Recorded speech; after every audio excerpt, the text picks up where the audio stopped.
You're listening to the Everything Jewish 10 Minutes at a Time podcast, where you'll learn about every Jewish topic imaginable in about 10 minutes. First, a quick apology. My Hebrew pronunciation is, let's say, creatively inconsistent. That's what happens when your host is an AI-generated voice. Sometimes I say Hebrew words like I'm ordering falafel from Siri, and other times it's like Alexa just stubbed her toe. So if I butcher a syllable, please laugh with me, not at me. Now that that's out of the way, today's topic is the Book of Jonah. You probably know Jonah from the classic story about a guy and a giant fish, which gets retold every year on Yom Kippur. But there's more here than just fish tales. It's about running away from responsibility, second chances, compassion and God's mercy, and also, yes, a prophet who gets swallowed whole. So grab your snorkel, your sense of humor, and maybe a can of tuna for moral support, because we're diving right in. Let's set the scene. Jonah is a prophet, which basically means his job is to take messages from God and deliver them to people. Think of him as God's push notification system. The problem is, Jonah doesn't really like the assignment he's given. God tells him to go to Nineveh, the capital of Assyria, and tell them to repent from their wickedness. But Jonah is not interested. Nineveh is basically the supervillain capital of the ancient world. Imagine being told to fly to a city full of your sworn enemies, who also happen to be really good at destruction, and announce, hey guys, you're all terrible, and God is going to destroy you unless you change. That's not exactly a safe gig. So Jonah does what a lot of us do when faced with an uncomfortable task. He runs in the opposite direction. God says east to Nineveh, and Jonah buys a boat ticket going west. Classic avoidance. So Jonah hops on a ship heading for Tarshish, which scholars think was somewhere far, far away, like the biblical version of saying, I'm moving to New Zealand to start fresh. But God is not letting him off the hook that easily. A huge storm crashes down on the ship, and the sailors are freaking out. Imagine the Titanic, but instead of violins playing, you've got panicked sailors tossing cargo overboard. They realize this is no ordinary storm, so they start praying to their own gods, and finally, they wake Jonah up. He's been napping below deck like it's a red-eye flight. Jonah admits, yeah, this is kind of my fault. I'm running from the God of Israel. The sailors look at him like, seriously, dude, you brought this on us? Jonah suggests they toss him into the sea, which is both incredibly dramatic and oddly selfless. They hesitate but eventually agree, and as soon as Jonah hits the water, the storm stops. The sailors are left in awe, and Jonah sinks into his next big adventure. Enter the famous part. Jonah is swallowed by a big fish. Notice the text doesn't actually say whale, though popular retellings often do. Either way, he's inside a giant aquatic Airbnb for 3 days and 3 nights. Picture being trapped in a submarine without Netflix, snacks, or breathable air freshener. Not fun. But here's where the story turns. Instead of complaining, Jonah prays. He thanks God for saving him from drowning and acknowledges God's power. It's one of the Bible's more beautiful prayers, filled with gratitude, even in a very fishy situation. After 3 days, the fish does what fish do best. It spits Jonah out, like a soggy piece of seaweed on the shore. It's gross, it's hilarious, and it's symbolic. Jonah gets literally regurgitated back into his mission, proving that you can run, but you can't hide from God's plans. And if you think about it, it's basically the Bible's version of a reset button. Jonah is slimy, but he's alive, and he's got a second chance. Now Jonah finally agrees to go to Nineveh.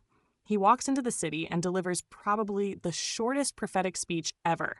40 days more, and Nineveh shall be overthrown. That's it. No fiery sermon, no dramatic PowerPoint slides, just 8 words in Hebrew. And here's the shocking part. The people of Nineveh actually listen. Imagine if New Yorkers suddenly stopped honking, or if Twitter collectively agreed to be kind for a day. That's the level of miracle we're talking about. From the king on his throne to the commoners in the street, everyone takes Jonah seriously. They fast, they wear sackcloth, and they repent. Even the animals are dressed in sackcloth, which, if you're picturing cows in burlap sweaters, you're not far off. God sees their sincerity, and instead of destroying the city, he spares them. It's one of the biggest turnarounds in biblical history, and Jonah should be thrilled. He delivered God's message, the people changed, and disaster was avoided. But Jonah's reaction is well, let's just say complicated. Jonah is furious. Yes, furious. You'd think he'd be thrilled at being the most successful prophet in history, but nope. He complains to God, basically saying, I knew this would happen. I knew you're merciful and forgiving, and now you let these terrible Ninevites off the hook. It's like when your rival team gets away with a penalty in overtime and still wins the game. Jonah feels cheated.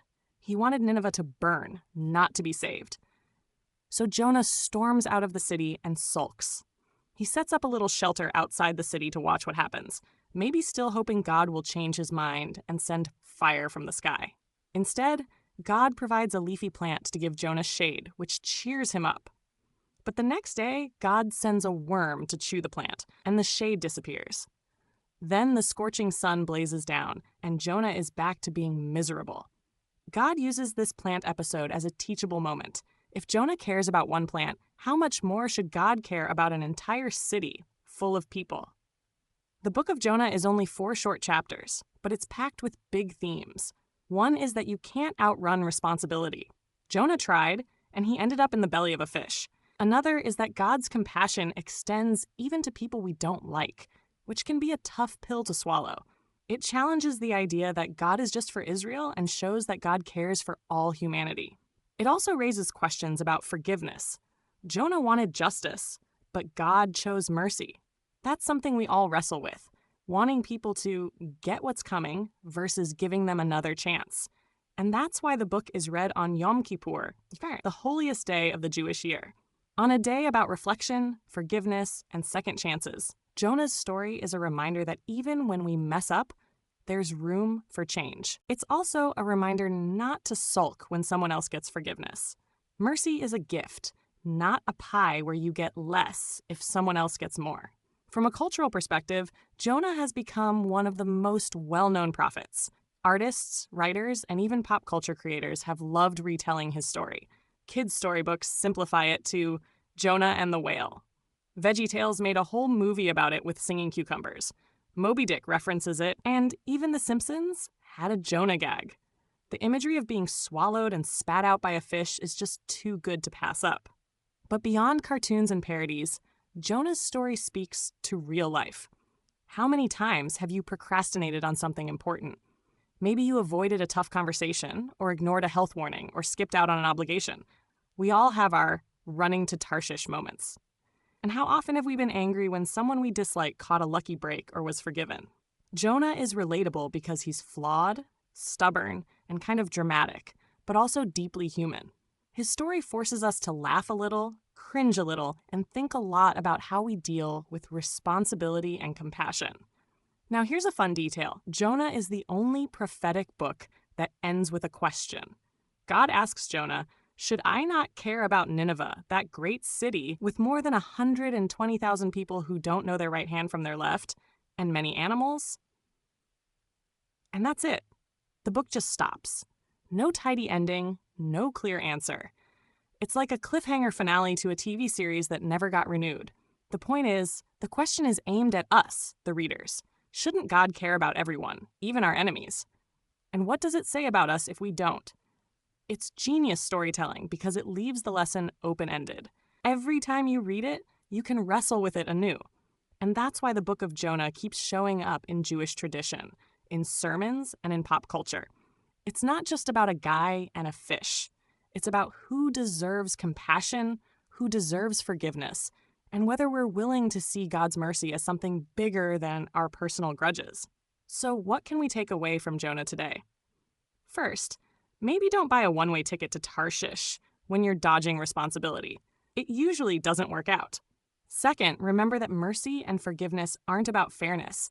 They're about growth and healing. If God can forgive Nineveh, maybe we can learn to forgive that coworker who always steals our stapler, or that friend who still owes us money from college. Third, understand that sulking under a withered plant might feel good in the moment, but it doesn't really solve anything. The story is a call to expand our sense of compassion, even when it's uncomfortable. And finally, Jonah shows us that sometimes we're the reluctant prophet, sometimes we're the Ninevites in need of change, and sometimes we're the sailors just caught in someone else's storm. Wherever we land, The book reminds us that God's mercy is wide enough to cover all of it, and that's both humbling and hopeful. And that brings us to the end of today's episode on the Book of Jonah. We've laughed about fishy hotels, sulked with Jonah under a plant, and thought about forgiveness in new ways. Hopefully, you see this short little book not just as a quirky Bible story, but as a mirror to our own lives. Because honestly, who among us hasn't had a Jonah moment? Running away from something hard, wishing someone else would get what they deserve, or needing a second chance ourselves. Jonah may be only 4 chapters long, but it's packed with wisdom that keeps swimming through Jewish tradition and beyond. Thanks so much for listening to the Everything Jewish 10 Minutes at a Time podcast. If you enjoyed this episode, forward it to a friend who might like it too, or leave a positive review so others can find the podcast. Until next time, remember, if life ever feels like you're stuck in the belly of a big fish, take a deep breath. Sometimes it's just the beginning of your second chance.